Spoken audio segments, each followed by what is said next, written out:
تو آج کی ویڈیو دیکھ کر آپ بہت ہی حیران ہوں گے۔ حسن الجاری کا مناظرہ ہوا ناصبی عالم دین سے، تو اس ناصبی عالم دین نے باقاعدہ یزید زندہ باد کے نعرے لگائے ویڈیو کے اندر۔ استغفر اللہ۔ تو یہ ناصبی علماء جو ہیں، یہ یزیدی ٹولہ جو ہے، یہ اس یزید کو زندہ باد کہہ رہا ہے جس یزید نے نبی کریم صلی اللہ علیہ وسلم کے نواسہ امام حسین علیہ السلام کو شہید کروایا۔ اور اس کے علاوہ ان ناصبی علماء کے ایسے تعصبانہ ذہن بن گئے ہیں اہل تشیع حضرات کے حوالے سے کہ اہل تشیع حضرات جو ہیں وہ مولا علی علیہ السلام اہل بیت کرام کا دفاع کرتے ہیں، تو ان ناصبی علماء کو یہ بات ہضم نہیں ہوتی کہ یہ مولا علی علیہ السلام کی شان اتنی کیوں بیان کرتے ہیں اور کیوں ان کا دفاع کرتے ہیں۔ اور یہ ناصبی علماء جو ہیں کہ اہل تشیع حضرات کی بغض میں یزید کو رحمۃ اللہ علیہ اور اس کے علاوہ اس کو جنتی لشکر کہنا شروع کر دیتے ہیں۔ استغفر اللہ۔ اور ساتھ ہی یزید زندہ باد کے نعرے بھی لگاتے ہیں۔ استغفر اللہ۔ تو دوستو، یزید نے جتنے سال بھی حکومت کی ہے تو اس نے نبی کریم صلی اللہ علیہ وسلم کی دین کی مخالفت کی ہے۔ آپ کو پتا ہوگا کہ یزید نے مدینہ پر حملہ کیا، وہاں پر 1000 کے قریب جو عورتیں تھیں، جو صحابیات تھیں، ان کے ساتھ زیادتی کی، جنسی زیادتی کی، ان کو حملہ کیا، اور اس کے علاوہ خانہ کعبہ کو بھی آگ لگائی، اس وجہ سے مقدس جگہ کی حرمت کو پامال کیا۔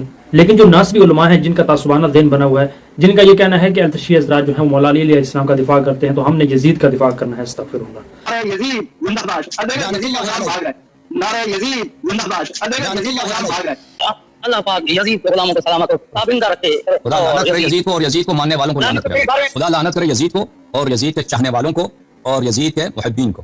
کہتے ہیں کہ جی یہ بنو امیہ کو یا یزید ابن معاویہ کو ڈسکس کرنا یہ کوئی جنت یا جہنم کا مسئلہ نہیں ہے، اس لیے اس ٹاپک کو ڈسکس کرنا کوئی ضروری نہیں ہے۔ واہ، کل تک تو آپ لوگ شیعہ کو جہنمی ڈکلیئر کرنے کے لیے ہمیں خود ہی بتاتے تھے کہ سیدنا علی کا قول ہے جو صحیح سند سے ثابت ہے، نبی اسلام سے بھی ثابت ہے، لیکن وہ روایت کمزور ہے۔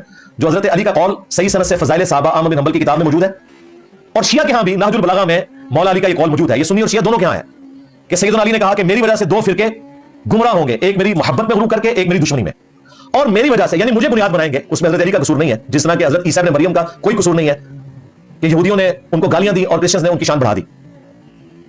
تو مجھے بنیاد بنا کے دو فرقے جہنم میں چلے جائیں گے، ایک میری محبت میں غلو کر کے، ایک میری دشمنی میں۔ کل تک یہ سارے مولوی ہمیں بتاتے تھے کہ دیکھا یہ دو فرقے جہنم میں جائیں گے، تو محبت میں غلو کرنے والے یہ شیعہ رافضی ہیں۔ جب ہم پوچھتے تھے یہ دوسرے کون ہیں، اللہ معافی دے آپا، نہیں وہ خارجیوں کا ایک گروہ تھا نا، سنن نبی داؤد میں حدیث ہے قیامت تک نکلیں گے یہ خارجی، اور ان کا آخری گروہ دجال کے ساتھ مل کے مسلمانوں کے خلاف قتال کرے گا۔ شیعہ قیامت تک ہے، رافضی قیامت تک ہے، اور ناصری جو حضرت علی کے دور میں ختم ہو گئے، سرکار وہ بھی قیامت تک ہے۔ اصل میں وہ آپ خود ہو نا، آپ سے مراد سنیوں میں اس قسم کے لوگ ہیں، شیعہ میں بھی اس قسم کے غالی رافضی موجود ہیں۔ دونوں کو اپنے گھروں کی صفائی کی ضرورت ہے۔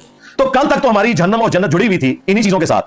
اب جب کھرا آپ کے گھر بھی نکل آیا تو اب آپ کہتے ہیں کہ جی اس کا کوئی ہماری جہنم یا جنت کے ساتھ ہے؟ بالکل ہے جی، المستدرک الحاکم میں حدیث ہے، نبی الاسلام نے فرمایا اگر کوئی شخص پوری زندگی حجر اسود اور مقام ابراہیم کے درمیان نمازیں پڑھتا رہے، خانہ کعبہ شریف میں پوری زندگی، اور روزے رکھتا رہے، لیکن قیامت کے دن اللہ تعالیٰ کے ساتھ اس حال میں ملاقات کرے کہ ہم اہل البیت کا بغض اس کے دل میں ہو، تو اللہ تعالیٰ اسے ضرور جہنم کی آگ میں داخل کرے گا۔ آپ کہہ رہے ہیں مسئلہ کوئی نہیں ہے، جہنم اور جنت تو جڑی ہوئی ہے، ایمان جڑا ہوا ہے۔